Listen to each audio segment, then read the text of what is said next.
Hello, আজকে আমি আবারও আপনাদের সঙ্গে একটা ভিডিও নিয়ে আসলাম। কলার থোর পারলাম গাছ থেকে।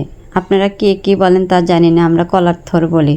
সেই কলার থোরটা পেরে এই দেখেন থোরগুলো সব সুন্দর করে বাছায় আমি আগে ছোট্ট ছোট্ট করে কাইটে নিয়ে তারপরে একটু বাটি করছি, কইরা তারপরে সেখানে দিয়েছি আমি মসুরের ডাল, বাটা মশলা, পেঁয়াজ, মরিচ, তারপরে একটু চালের গুঁড়া দিলাম, দিয়ে সব কিছু দিয়ে মাখায়া তারপরে আমি বড়াটা বানাবো। আর এগুলো খেতে না অনেক মজা। এদিকে আমার হয়ে গেছে যে আমি বড়াগুলো দিচ্ছি, দেখেন বড়াগুলোর কালার এখন কেমন হচ্ছে। আপনারা কে কী কোন জানি না, আমরা এগুলো বড়া কই, আমাদের দেশে এগুলো বড়া কই। তারপরে আমার বড়াটা এই যে দেখেন কালারটা অনেক সুন্দর হয়েছে না। আর একটা খেয়েও দেখছি অনেক মজা হয়েছে, আপনারা এরকম করে বানিয়ে খায় দেখেন।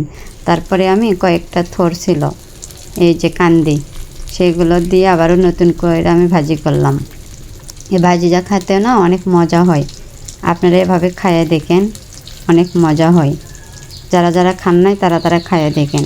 আর খাইয়ে দেখে যদি ভালো লাগে তাহলে ভিডিওটি শেয়ার করে দিয়েন আর কমেন্ট করে জানান। সবাই ভালো থাকেন, সুস্থ থাকেন। আল্লাহ হাফেজ।